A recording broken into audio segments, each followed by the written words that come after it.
자, 지금 이렇게 감정평가 이렇게 쭉 들어와서 배우고 계신데 많이 어려우신가요? 이거? 뭐 좀 하면 될 것도 같아요? 이게 내용이 많은 편인데 어렵거나 이렇게 나오는 거는 거의 없어요. 그러니까 좀 원래 용어만 좀 이해하면 답을 맞출 수 있게끔 이제 구성을 맞춰서 줘요. 그러니까 나오는 애들은 계속 나오고 안 나오는 애들은 계속 배제시키고 실상은 내용은 무진장이 더 많아요.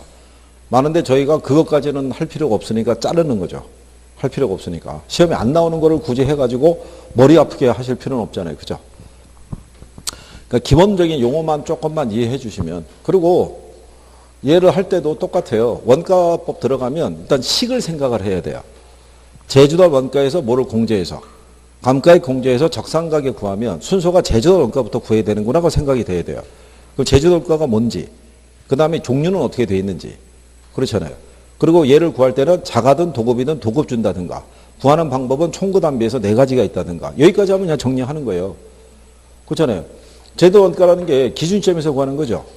그러니까 기준점이 아니라 중공, 신축 이런 거 나오면 틀리다는 거 인식하면 되고 복제하고 대치원가 있잖아요. 대치원가를 구할 때 기능적 감가 반영한다 안 한다? 안 한다는 거. 그거 기억하면 되는 거예요. 그럼 포인트만. 그래서 쭉쭉쭉 넘어가면 되는 거예요. 그러면은 뭐로 넘어오는 거예요? 감가수성으로. 감가수성이라는 게 결국 뭐 구하는 거예요? 감가액 구하는 거잖아요. 감가액. 감가액 구하기 위해서는 감가 요인을 적용해야 되겠죠. 그럼 물리적, 기능적, 경제적 감가 요인에 3가지가 있다라고 인식을 하면 되고 앞에서 가격 원칙 배웠으니까 물리적 감가랑 관련 있는 건 변동의 원칙, 기능적 감가랑 관련 있는 것은 균형의 원칙, 경제적 감가랑 관련 있는 것은 무슨 원칙? 적합의 원칙. 내용연수의 조정은 설명해 주게 한 거고 감가수성과 감가상각의 비교 있죠. 감가수성은 제주도 원가 기준하죠. 아까 우리가 박스로 나눴을 때 기업회계상에서는 감가 취득 원가 기준하잖아요. 그러면 감가수성에서는 관찰감가 인정한다 안 한다? 감가수성에서는 감정평가상의 감가수성은 관찰감가를 인정할 거 아니에요. 현실적인 시장가치 구해야 되니까. 근데 기업회계상에서는 인정한다 안 한다? 안 한다. 그럼 포인트 되는 거 조금씩만 인식하시면 돼요. 그럼 나중에 아마 문제 나오면요. 틀림없이 여러분들이 알고 있는 범주 안에서 이걸 바꿔줄 거라고요. 그러면 여러분들이 이제 이게 뭐가 잘못됐다는 걸 인식을 하기 시작해요. 그러면서 이제 답을 맞출 수 있다는 얘기죠. 이게 그러니까 한 번 들으면 용어도 일단 어려우니까 일단 바로 인식이 어렵잖아요.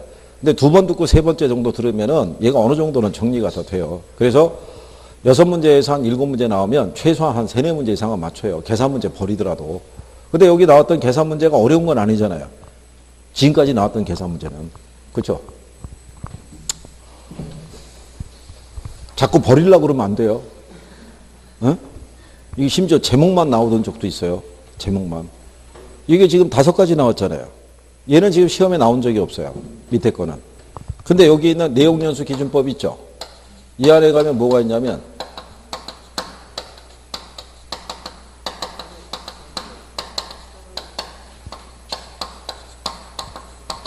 그럼 하나, 둘, 셋, 넷, 5개잖아요. 그 제목 하나만 바꿔줄 수 있죠.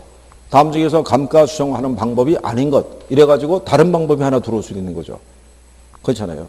제목만 바꿔서도 내주니까. 그러니까 이렇게 너무 어렵다고 생각하지 마시고 자, 이 방법에서는 예로 구하는 것이 내용연수 기준법을 기초로 해서 구해주는데 정해법의 또 다른 표현을 우리가 균등삼각법이라고 그래요. 얘가 정액이죠. 균등이죠. 그 얘기는 매년의 감가액이 어떻다는 거예요. 일정하다는 얘기죠. 일정하다. 그죠? 그 다음에 정률법의 또 다른 표현을 체감삼각법이라고 그래요. 그러면 얘는 감가액이 어떻게 된다는 얘기였어요. 체감하는 거예요. 체감. 감가액이 계속 뭐 한다? 줄어든다는 거예요. 줄어든다는 거예요. 이게 시험에 한번 나온 적이 있어요. 자, 정률법에서의 감가액은 매년 일정하고 정액법에서의 감가액은 매년 감소한다. X일 거 아니에요. 그렇게 출제하는 거예요. 그렇게. 뭐만 바꿔서. 제목만 바꿔서 이렇게.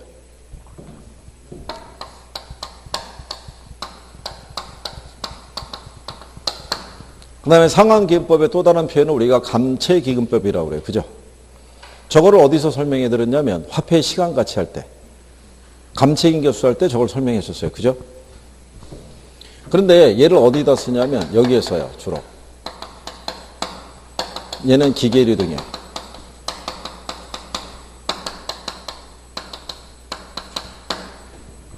각각에 적용하는 애들이 다 틀리죠.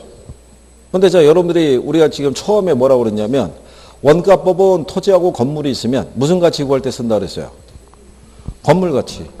그러면 건물의 감가상각에 구하는 방법이 얘잖아요. 그렇죠? 그러니까 계산 문제는 얘밖에 안 나오는 거예요. 뭐밖에? 정해법밖에. 나머지 애들은 계산 문제는 안 나와요. 그러니까 나머지에 대한 애들은 뭐 계산식이라든가 이런 걸 정리할 필요가 없는 거예요. 지금까지 여러분들에게 계산 문제가 한 4번 정도 나왔는데 4번이 전부 다 뭐를 기준으로 해서 정해법으로 거기다 줘요. 뭐로 계산하라고. 정해법으로 계산하라고 명시까지 해줘요. 그게. 그러면 왜 정해법밖에 또 안 내냐면 정해법의 계산이 간단해요. 얘가. 거기 여러분들이 교재에 보시면 정해법에 보면 매년의 감가액 구하는 게 있죠. 네, 근데 10원에 보면 뭐라고 되어 있냐면 정해법은 계산이 간단한 장점이 있다 이렇게 되어 있잖아요. 그죠? 근데 실제 감가하고는 일치하지 않는다고 해놨잖아요. 자, 정해법에서 뭐를 구하냐면 매년의 감가액을 구할 때요.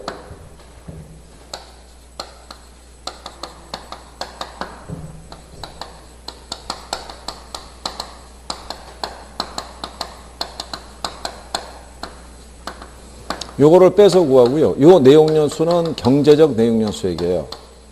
이거. 그리고 이제 뭐를 구하냐면 감가 누계액을 구하겠죠. 감가 누계액은요. 매년의 감가액에다가 이걸 곱해요. 경관연수를.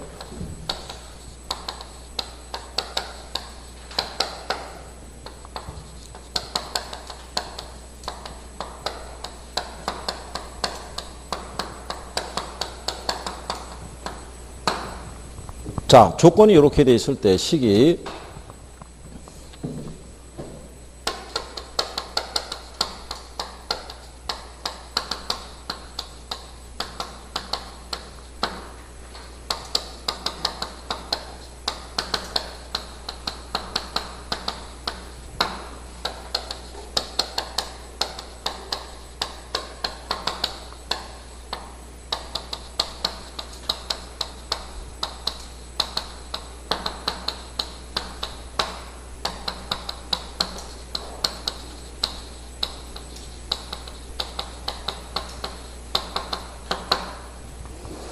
여러분들 이게 기출이에요. 시험에 나왔던 거. 이 건물의 감가상가액을 구하라고 준 거예요. 그러니까 얘를 구하는 게 아니라 얘를 구하라고. 얘를 문제가. 그러면 준공 시점이 2009년이죠. 기준 시점이 2014년이죠. 그럼 몇 년 경과했다는 거예요. 그러니까 이거를 줘요. 그러니까 얘를 알고 있다는 가정이니까 이것만 구하면 돼요. 뭐만.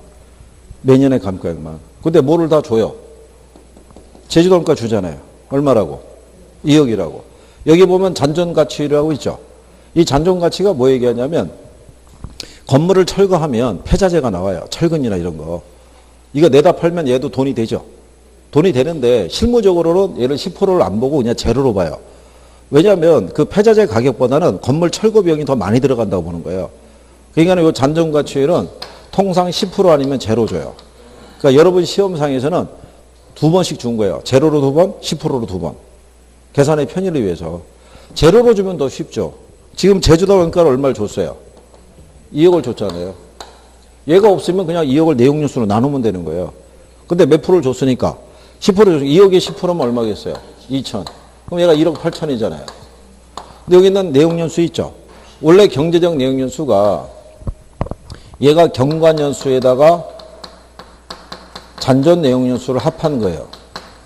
그러니까 만약에 여기를 그냥 경제적 내용연수 50년 줬으니까 그냥 50을 대입하면 되고요. 여기 지금 경관연수로 5년을 줬죠. 근데 이걸 만약에 잔존 경제적 내용연수 그러면 이걸 45년을 줬을 거예요. 그럼 두 개 합쳐서 얼마? 50인데 그냥 경제적 내용연수를 50으로 줬으니까 그냥 얼마로 나누라는 거예요. 50으로. 그러면 1억 8천을 50으로 나누면 이게 360만 원 나와요. 그럼 360만 원이 구해지는 순간에 감가 누계액은 나온 거예요. 얘가 5년으로 돼 있으니까. 그럼 360 곱하기 5 하면 되잖아요. 그러면 나오는 게 1800이에요. 요게 답이었어요. 1800이. 그러니까 계산식이 복잡한 게 아니잖아요. 기본적인 요건은 다 주잖아요.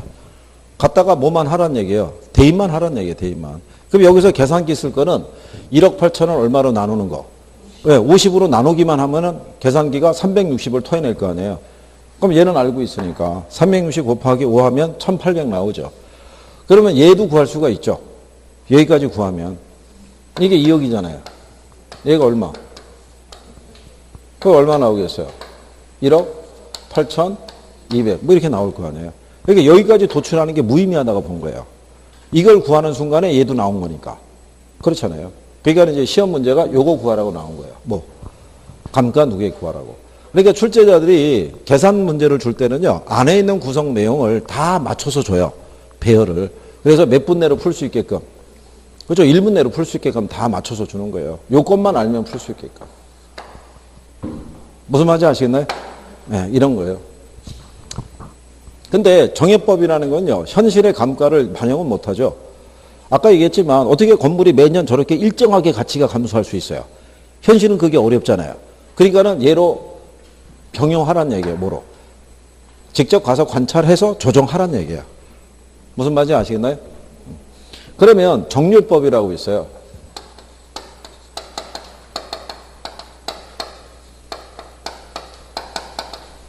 얘는 의미만 아셔도 돼요.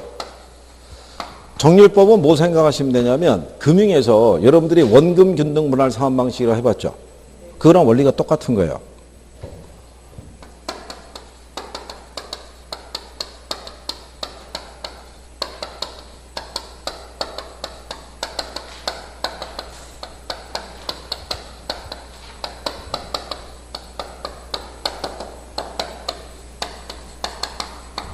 얘는 매년의 감가액이요. 전기말 미상각 잔액에다가 상각률을 곱해서 구하는데 이 상각률이 정률이라는 거야. 그러면 이제 예를 들어서 이렇게 주는 거예요. 어떤 이제 기계가 하나 있는데 얘 제조달 원가가 1억이에요. 그리고 상각률이 5%예요. 근데 얘가 경관 연수가 3년 됐대요. 감가 누계 구하라. 이렇게 나올 수 있을 거 아니에요. 그러면 1년 차 때는 제조달 원가 1억이잖아요. 그렇죠? 여기에다가 상각률 몇 프로? 5%. 그럼 1억에 5%면 얼마겠어요? 500만 원. 그러면 2년 차가 되면 1억에서 500만큼의 감가가 발생했으니까 잔액이 9,500이잖아요. 여기에 5%. 그럼 475만 원 나와요. 그럼 3년 차가 되면 9,500에서 475만 원 감가가 또 됐죠. 그럼 잔액이 9,025만 원 나와요. 여기에 대한 5% 적용하면은 451만 원. 이렇게 나오는 거예요. 그러면 첫 해가 감가액이 제일 크죠. 가면서 상각이 줄죠. 줄어드는 이유는 잔액이 줄잖아요. 잔액이 드는데 정률이잖아요.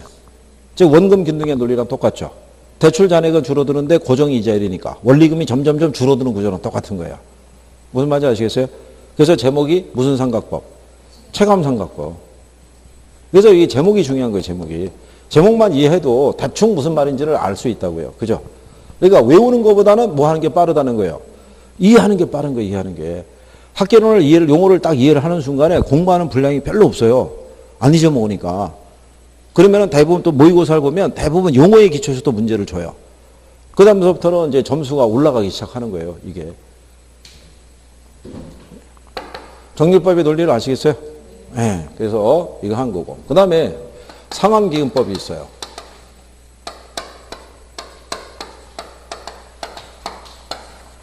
얘가 감채기금법이라고 하는데요. 얘는 요건이 뭐냐면 이런 거예요.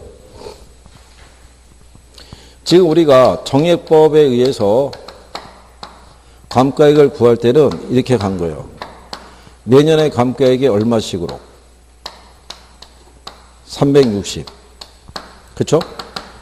지금 우리가 여기서 해갖고 360이라고 구했잖아요. 매년의 감가액이. 이게 무슨 법이다? 정액법인 거예요. 그러니까 1년 때 첫 해 360, 2년에도 얼마? 360, 3년 차도 얼마? 360. 이렇게 해서 이제 감가가 진행하는 구조고, 여기는 상환기금법이 있죠.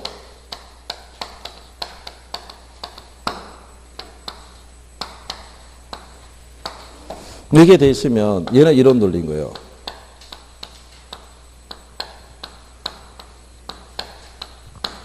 얘는 이런 식으로 감가가 진행이 돼요. 그러면 얘도 감가액은 일정하죠. 얘랑 똑같이. 일정한데 매년의 감가액은 얘가 얘보다 작잖아요. 작은 걸 이걸로 보충해 주는 거예요. 이자로. 그러니까 무슨 얘기냐면 여기 광산이 있는데 이 광산에 한 50년 동안에 채굴 가능한 매장량이 묻혀 있어요. 그 우리가 매년 채굴할 거 아니에요. 그럼 1년치 채굴하면 다시 1년치가 또 지하에서 만들어지는 게 아니죠.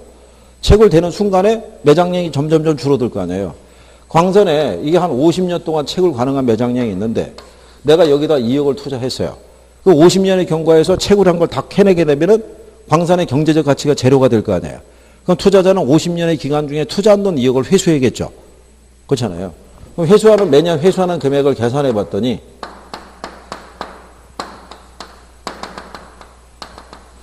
(50년) 안에 얼마를 회수해야 돼요? 2억을.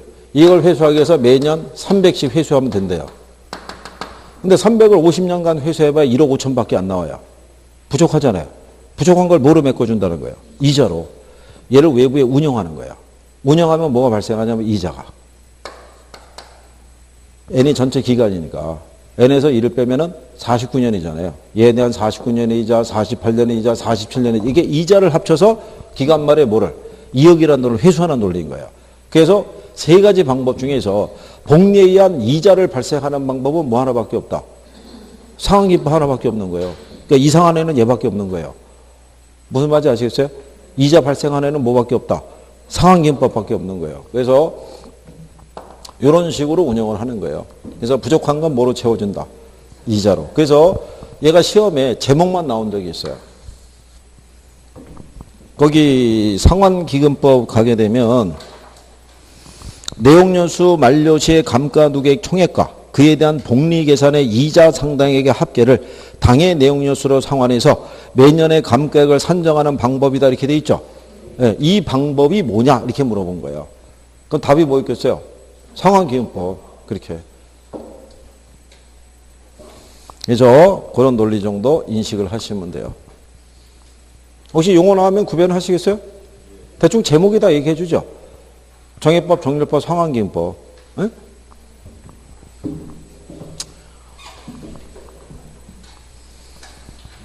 그 다음에 관찰감가법은 조금 아까 했죠.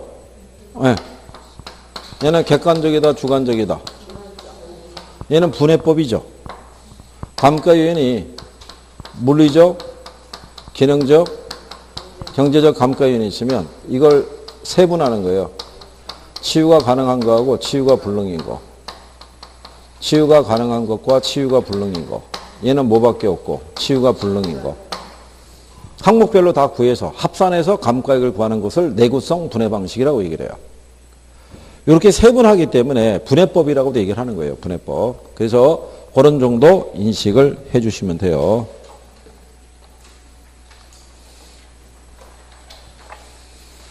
그 다음에 시장추출법 하고요. 임대료 손실환원법은 참고하셔도 되고요. 나중에 그 문제 풀이할 때 한 번은 설명을 해드릴 거예요. 어떤 건지는 알아야 되니까. 시험에 나온 적은 없어요. 나온 적은 없어도 문제 풀이할 때. 왜냐하면 문제 풀이하면 저희가 시간적인 여유가 조금 있어요. 그래서 부수적인 용어가 있으면 이제 그럴 때 설명을 해드리니까 그때 참고하시면 되겠고. 그 다음에 189쪽에 가면 적산법이라고 있죠. 자, 요거는 묶어서 설명해 드릴게요.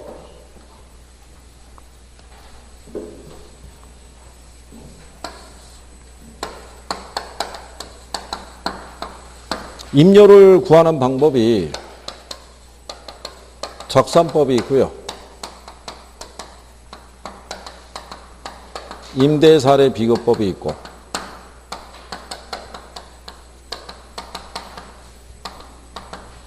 그 다음에 수익분석법이라고 있어요. 세 가지가. 적산법에서는 얘를 구해요. 뭐를? 적산임료는요. 기초가격에다가 뭐를? 여기에다가 필요재경비를 가산해서 구해요. 얘는 비준임료 구하는데요. 비준임료는 순임료 플러스 필요 재경비의 합으로 구하고요. 얘는 수익임료인데 요거는 순이익에다가 뭐를? 예, 필요 재경비를 가산해서 구해요. 이렇게. 그런데 여기 있는 기초가계에다가 기대율을 곱하면 나오는 게 순임료예요. 그럼 결론적으로 세 개씩이 다 같다는 얘기죠. 그렇잖아요. 다 순임료 플러스 필요 재경비니까. 여기서 구하는 이 임료들을 무슨 임료라고 얘기하냐면 얘네를 실질임료라고 그래요. 실질임료가 뭐냐면 총임료예요. 총임료. 그러니까 실질임료는 순임료 플러스 뭐로 돼 있다? 그렇죠. 필요 재경비의 합으로 돼 있는 거예요. 여러분들이 투자론에 가면 가능 총소득, 유효 총소득이라고 배워봤죠. 걔들을 묶어서 총소득이라고 그런다고요.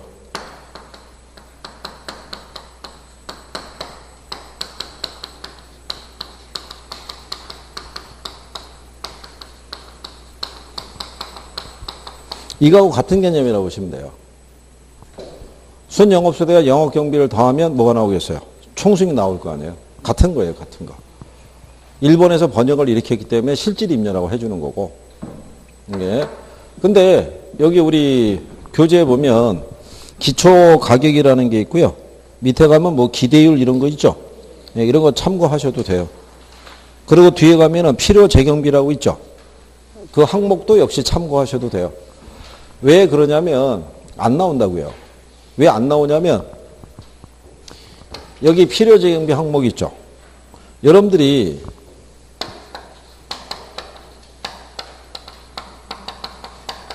유효 총소득에서 영업경비 빼면 나오는 게 뭐예요?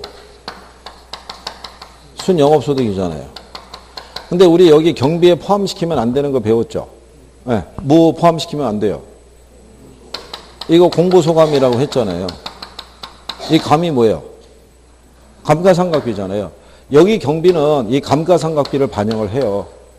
여기는. 그러니까 기업 회계상의 경비 산정하고 평가상의 경비 산정 개념이 틀려요. 예전에는 여기서 냈는데 지금은 이걸 기준으로 쓴다고요. 이거를. 그러니까 얘가 나올 리가 있다 없다? 없죠. 여기서는 당연히 반영이 안 되는데 여기서는 반영이 된다 그러면 논리가 충돌이 될 거 아니에요. 그러니까 얘는 안 나온다고요. 그러니까 경비 산정에 대해서 물어본다 안 물어본다?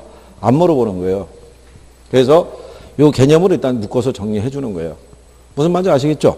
그러니까 거기 있는 뭐 경비 항목 이런 거 정리하실 필요 그런 거 없어요. 여러분들이 기출문제 있죠? 네, 한 10년 전부터 이렇게 쭉 보시면 안 나온다고요. 얘가. 그러니까 안 나오는 거 정리해봐야 도움이 안 되잖아요. 그죠? 생략하시면 돼요. 자, 그러면 이 세 가지 방법 중에서 임료를 구할 때는 무슨 방법으로 구하는 게 원칙이라고 그랬어요? 어? 무슨 방법으로? 얘를 빼고 얘기하세요. 또 이거 얘기할까봐 또 그런 거예요. 얘 빼고 아니 얘가 된다 그랬잖아요. 얘가. 이 성이 같다고 그랬잖아요. 성이. 임대료 구할 때는 얘가 같은 임시라고 그랬잖아요. 이거. 이렇게 다 해줬다 안 해줬다?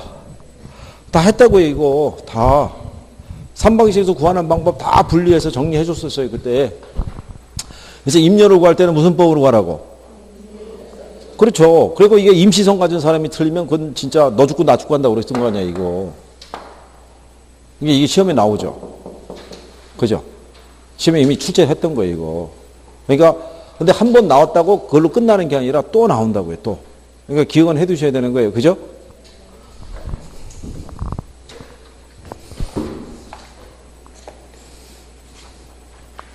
자, 그 다음에 이제 앞으로 돌아오셔서 이제 두 번째로 비교 방식 하는 거예요. 180페이지 가면은 무슨 방식이 있어요? 비교 방식이 있어요.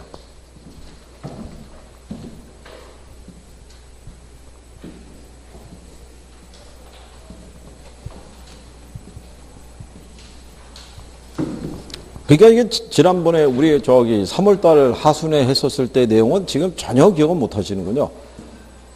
그때 이제 일요일날 잠깐 했으니까. 하긴 뭐 그때는 또 처음 드신 분들이 많았으니까. 그렇고. 두 번째 들으면 좀 괜찮고요. 나중에 우리가 이제 문제 풀이할 때 요 파트가 나가면 다시 한번 설명해 주면 좀 짧은 기간 나오는 게 좀 괜찮을 거예요. 그리고 9월달 되면 동형 모의고사 하겠죠. 동형 모의고사 하면 매주 한 번씩 다뤄줘요. 40문제 안에 계속 간평이 6개씩 들어가 있으니까. 그러니까 반복이 되면 조금 낮을 수 있으실 거예요. 그죠? 그러니까 얼굴 피시고, 그죠? 예? 아니 뭐 우리가 언제 뭐 표정만큼은 우리는 항상 활기찼잖아요. 그죠? 어떤 내용이 나와도.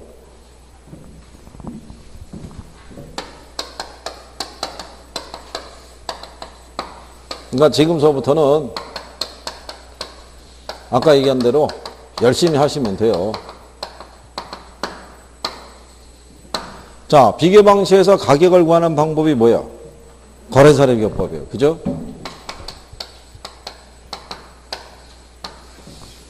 근데 이게 거래사례 비교법을 보시게 되면요.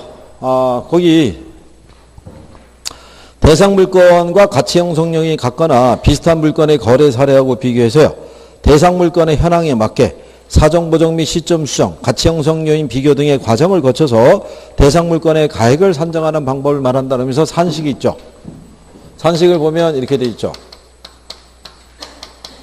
사례 가격에다가 뭐 하고 사정 보정하고 그 다음에 뭐를 하고요. 시점 수정하고 그 다음에 지역 요인 비교하죠. 그 다음에 개별 요인 비교하죠. 그 다음에 면적 비교하죠. 그래서 무슨 가격을 구한다. 비중 가격을. 그래서 이거 처음 배우신 분들은요. 산식이 길어가지고 일단 산식을 보고 일단 한숨을 내쉬는 거예요. 이걸 또 어떻게 해야 돼. 근데 이거는 포장만 화려한 거예요. 내용은 별거 없어요. 이 방식의 설명을 한 30분이면 끝나는 거예요. 별거 없으니까. 왜 그러냐면 이런 거예요. 만약에 제가 감정평가사에게 그래 했어요. 우리 집의 가치를 좀 추계해달라고. 근데 평가사가 그 다음날 와서 하는 얘기가 뭐냐면 당신 집의 가치는 3억이라는 거예요. 왜 우리 집이 3억이냐 그랬더니 당신 옆집이 3억에 팔렸다는 거야. 그러니까 당신도 3억이라고. 그럼 얼마나 없어 보이겠어요. 전문가에게 의뢰했는데. 그러니까 전문가답게 뭘 얘기하겠어요. 당신 집하고 유사한 사례를 수집을 해서 대여섯 개를. 그래서 사정보정과 시점수정과 지역요인과 개별요인과 면적 비교했더니 3억 한 500이 나옵니다. 그럼 뭔지 모르지만 되게 있어 보이잖아요. 그런 거예요. 그냥 간단한 거예요. 이거는. 그래서 수익은 긴데 묶어보면 세 가지예요. 사례 채택 기준에 부합되는 사례를 하나 구하고요. 그 사례를 뭐 하면 되냐면 정상화하면 돼요. 그 다음에 지역 요인하고 개별 요인 비교하면 돼요.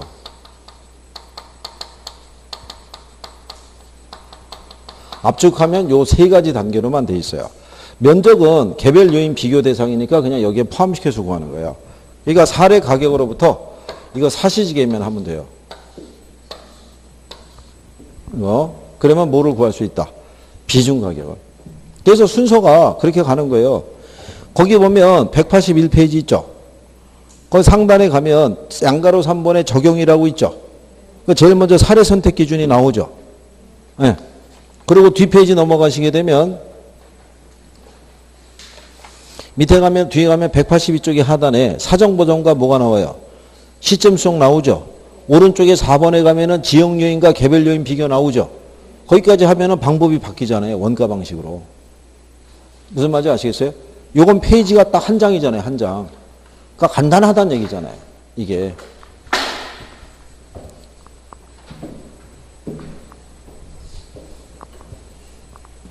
그러니까 제일 먼저 적용을 할 때 이게 사례 채택 기준이 있어요. 여기에 부합되는 사례를 구하라는 얘기예요. 여기는 뭐가 중요한 방식이냐면 사례가 중요한 방식이에요. 사례로부터 가치를 도출하니까 이 사례가 얼마나 적정한 사례이냐 아니냐에 따라서 이 가치의 적정성이 달라진다는 얘기예요. 그래서 제일 먼저 선택의 조건이 뭐냐면 이게 있어야 돼요. 뭐가? 자, 만약에 얘가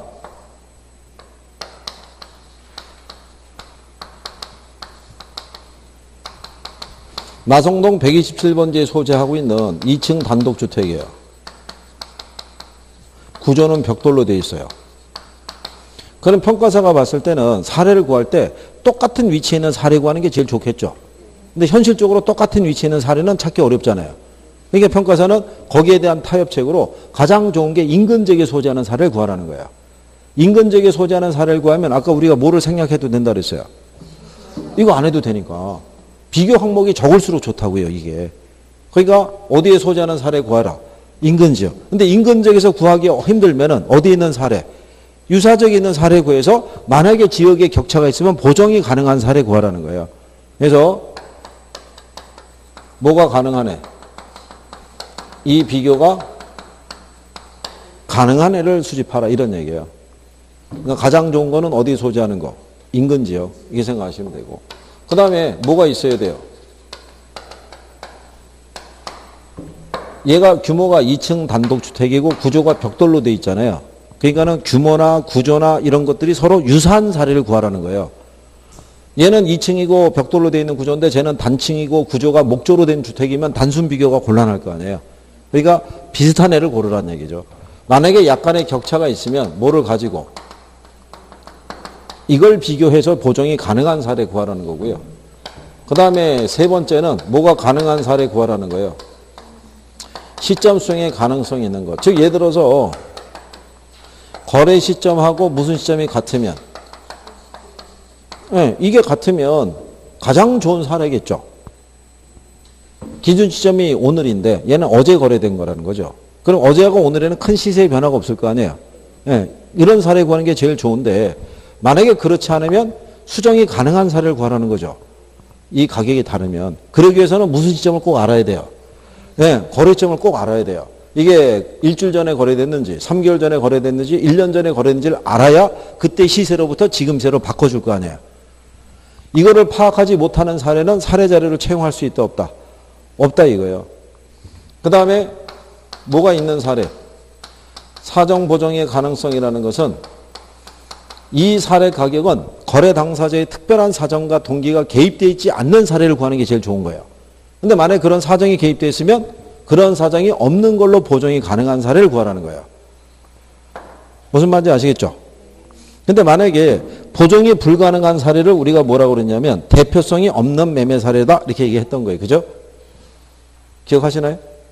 그러니까 어쨌든 요거 네 가지. 그러면 요 네 가지가 생각이 안 나시면 요거 생각하시면 돼요. 뭐 여기 있잖아요. 순서 네 가지가. 그죠? 사정 보정, 시점 수정, 지역 요인, 개별 요인 이런 거잖아요. 왜 사례가 중요하냐면 얘가 1억이에요. 정상적인 거래래요. 1억이. 그럼 얘가 1일 거 아니에요. 비교할 게 없으니까. 그 다음에 거래 시점하고 기준 시점이 같대요. 그럼 얘도 1일 거 아니에요. 인근 지역에서 사례 수집했대요. 그럼 얘가 1일 거 아니에요. 격차를 보정할 게 없으니까. 그리고 옆집이니까 면적도 비슷할 거 아니에요. 그러면 사례 가격이 얘가 나온다고요. 그러니까 이 비교하는 항목이 적으면 적을수록 좋은 방법이에요, 얘가. 그러니까 뭐가 제일 중요하다? 사례가 제일 중요한 거예요, 사례가. 그래서 요 구하는 게 몇 가지라는 거예요? 네 가지잖아요, 네 가지. 얘도 몇 가지예요. 그러니까 우리가 학개론에서 네 가지가 많다고 그랬잖아요. 그렇죠? 그 다음에 두 번째로 해주는 게 뭐냐면 사례에 뭐를 해주는 거예요? 정상화. 그 사례 정상화는 뭐냐면요. 사례 부동산을 무슨 부동산의 현황에 맞게 대상 부동산의 현황에 맞게 정상화시켜주는 작업을 얘기를 해요. 자, 예를 들어서 제일 처음에 하는 게 무슨 보정이라고 있어요? 사정 보정이 있어요. 그 사정 보정이라는 거는 거기 182페이지에 거기 중간 밑에 가면은 사정 보정이라고 있죠. 사례의 특수한 사정이나 개별적인 동기가 게재된 경우에 그러한 사정이 없었을 경우의 가격 수준으로 정상화하는 작업이라고 그랬죠. 얘가 여기서 이 사례 정상화할 때 기준은 이게 되는 거예요. 무슨 부동산? 사례 부동산. 그러니까 분수식에서 기준이 되는 분모는 무슨 부동산이 들어간다? 이게 들어가는 거예요. 그럼 여기는 무슨 부동산? 지난번에 얘기를 해드렸지만 여기는 비교 항목이 전부 다 100이에요. 그래서 여기서 적용하는 게 전부 다 비율 수정법이라고 얘기했기 때문에 비율 자체로만 수정하면 돼요. 그러니까 무슨 얘기냐면 이런 거예요. 사례 가격을 구했는데 얘가 8,000이래요. 8,000인데 그 다음에 우리 사정 보정하죠. 근데 알고 봤더니 이 사례 부동산은 개별적인 사정으로 인해서 시세보다 20% 싸게 거래됐대요. 몇 프로 싸게? 20%.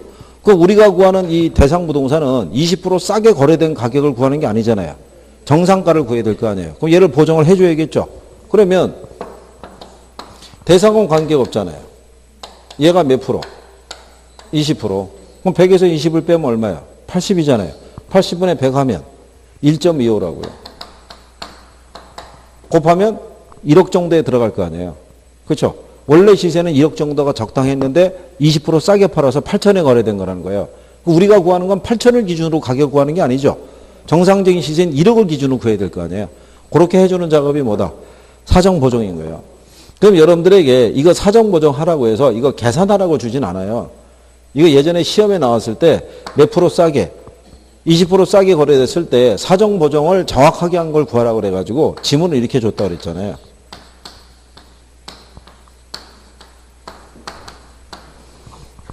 보정을 잘 표현한 게 뭐냐 이렇게. 이게 세워주지 않고 항상 어떻게 준다 그랬어요? 눕혀서 준다 그랬잖아요. 눕혀서. 그죠? 이렇게 주면 우리가 구하기 쉽잖아요. 80분의 100이니까. 근데 이게 쓰러트린다고 그랬잖아요. 주로.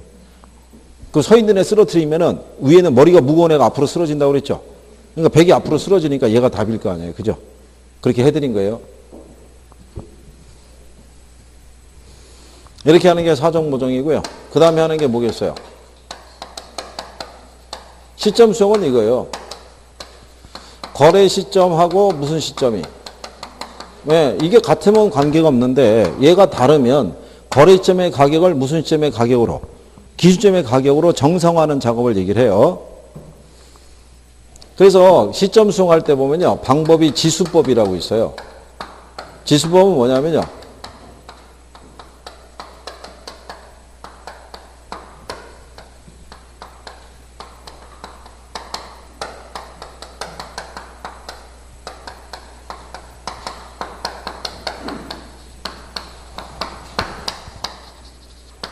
이런 식으로 사례 가격에다가 이 지수를 대입하는 거예요.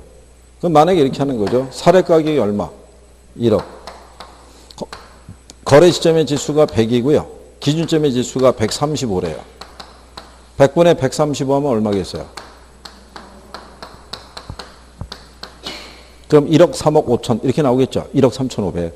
아까 뭐 하는 거랑 똑같아요. 원가 방식에서 우리 제주도 원가 구할 때 비용지수법이 있었잖아요. 걔랑 똑같은 거예요. 걔도 지수법이고 얘도 지수법이고 이렇게 수정하는 거예요. 그럼 이거 준다 안 준다? 이거 다 주는 거예요. 그냥 이렇게 수정하라는 거예요. 이거 옛날에 이거 산식 한번 물어본 적이 있어요. 올바르게 배열한 거 이렇게 산식으로. 그러니까 이렇게 하는 게 뭐가 된다? 시점 수정인 거예요. 그 다음에 이제 정리하실 게 이거예요.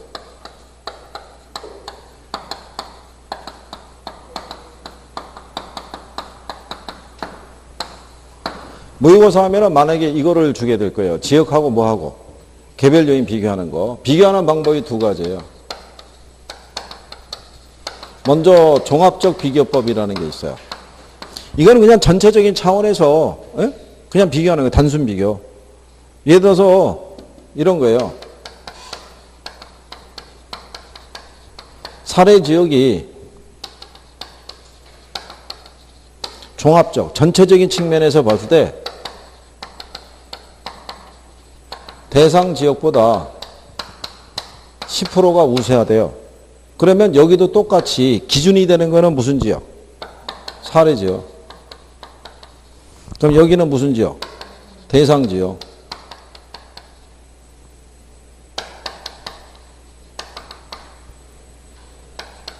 자, 이렇게 돼 있었을 때 기준은 똑같이 다 100을 준다고 그랬죠. 그런데 무슨 지역이? 사례 지역이 무슨 지역보다? 대상 지역보다 몇 프로 우세해야 돼요? 10%. 그럼 얘는 100일 거고 얘는 100 플러스 10 이렇게 보정하면 되는 거예요. 비율 자체로만 수정하는 방법이에요. 그러면 그냥 110분의 얼마? 100 이렇게 하는 방법이에요. 대상 부동산이 전체적인 측면에서 사례 부동산보다 5% 열세하대요. 그럼 어떻게 보정하면 돼요? 여기는 사례죠. 여기는 대상이죠. 얘가 몇 프로? 5%였으니까 5 빼주면 되죠. 그럼 100분의 95. 오케이, 그냥 비율 자체로만 수정하는 거예요.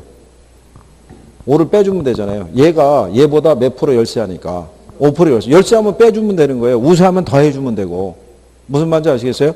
계산하는 게 아니라 그냥 비율 자체로만 보정해 주는 거예요. 보정. 이렇게 하는 게 무슨 법이냐면 종합적 비교법이에요. 이렇게 구하라고 처음엔 초창기에 이렇게 나왔다가 요즘은 평점법을 내는 거예요. 평점법은 상승식이라는 게 있고요. 그 다음에 총화식이라고 있는데 주로 얘를 써요. 뭐를? 상승식을. 그러니까 얘는 어떻게 해주는 거냐면요.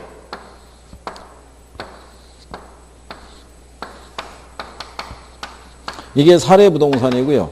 이게 대상부동산일 때 가로조건, 접근조건, 획지조건, 행정조건, 환경조건 이렇게 항목이 있어요. 근데 사례는 대부분 100을 줘요. 근데 대상부동산이 가로조건이 이렇게 나와요. 얘가 80이란 얘기는 20%가 열세란 얘기죠. 얘를 100을 주고 얘를 110을 줘요. 대신에 획지조건은 얘가 10%가 우세란 얘기잖아요. 그리고 100을 줘요. 그러면 여기서 수정할 거는 두 개밖에 없죠. 100인 거는 우리 할 필요가 없으니까. 그러면 얘만 따지면은 100분의 얼마? 80. 얘는 할 필요 없고 얘만 100분의 얼마? 110. 나머지들 할 게 없잖아요. 그러면 100분의 80 하면 0.8이잖아요. 100분의 110 하면 1.1이잖아요. 사례가게 되고 곱해서 보정하는 거예요. 그냥. 이렇게 해서. 기출에서 이렇게 나왔던 적도 있어요. 이렇게. 그 다음에 또 한 번 나온 게 뭐냐면 일단 총화식이라는 건 뭐냐면요. 총화식은 이거 다 더하면 500이죠. 얘 조정하면 490 나올 거 아니에요. 그러면 그냥 이렇게 계산하는 거예요. 500분의 얼마? 490으로. 한 번에 묶어서 하는 거를 총화식이죠. 그러니까 총화식이 요즘 잘 안 나오죠. 너무 간단하니까. 그러니까 요즘은 나오는 게 뭐라고 주냐면 이렇게 주는 거예요.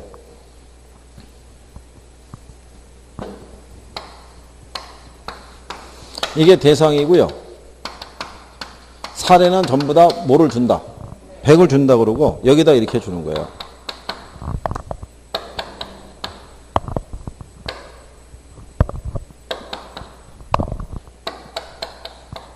이런 식으로. 그러면 얘가 전부 100이잖아요.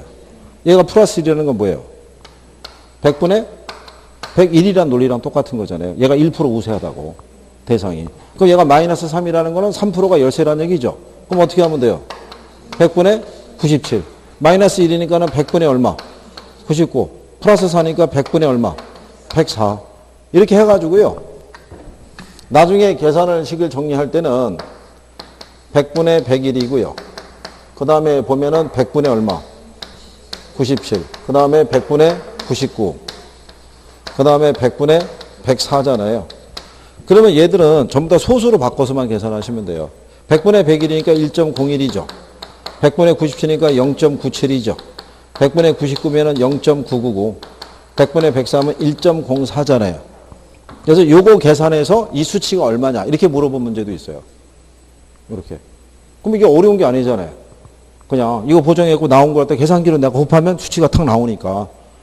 그럼 만약에 계산값을 구하라 그러면 이렇게 안 주고 많이 줘야 3개 줘요. 많이 줘야 몇 개 준다? 3개. 그러니까 거래 사례 가게에다 그냥 구해서 나온 거 그냥 곱해주기만 하면 돼요. 그래서 그렇게 구하는 거예요. 근데 실상은 얘네들이 조금만 이렇게 신경 쓰면은 되게 간단한 논리라는 걸 알 수가 있는데 우리 일단 처음에 나오면 저 식이 질려요. 식이 기니까. 그 순간에 혼자서 여행을 떠나요. 제가 없는 세상에서 살고 싶다 그러면서 여행을 다 가는 거예요. 그러고 다음에 얘가 안 들어오는 거예요. 이게 내용이. 그러면서 얘를 이미 잠정적으로는 버리기 시작하는 거예요. 그렇게 하면은 계산이 안 되니까 조금씩 해보시면 돼요. 예? 여기서 계산 논리는 우리가 지금까지 쭉 해봤지만 불가능한 계산 문제 이런 건 없어요. 다 1분 내로 풀 수 있게끔 주지. 그죠? 그래서 만약에 이게 좀 힘들다 그러면 힘든 파트가 뭔가 이해가 안 되는 게 있을 거 아니에요. 그죠? 그거를 꼭 체킹해서 선생님한테 물어봐야 되는 거예요. 물어보고 짚고 넘어가야지 그냥 그대로 넘어가면 개선이 안 될 거 아니에요.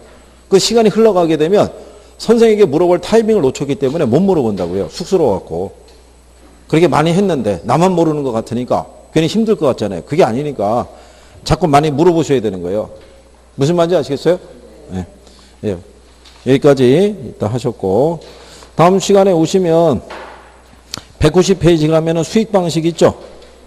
예, 그거 간략하게 설명해 드리고, 물건별 평가, 가격 공시에도 이렇게 설명하고, 남은 시간에 문제풀이 할 테니까. 생각하시고. 그러면 이제 어쨌든 요약집으로는 한번 이렇게 쭉 도는 거예요. 그렇죠? 예. 그리고 나중에 저 부족한 거는 선생님이 또 보완시켜줘요. 그러니까 너무 이렇게, 예? 얼굴에 자꾸 얼굴 이렇게 하면은, 아니, 여기 두 분들은 얼굴에 주름살 질까봐 걱정 많이 하잖아요. 그죠? 예? 그러니까 편하게 생각하시고, 예? 남아서 공부 좀 하시고, 문의하시겠죠? 예. 한 주 잘 보내시고, 다음 주에 뵙겠습니다. 고생하셨습니다. 수고하셨습니다.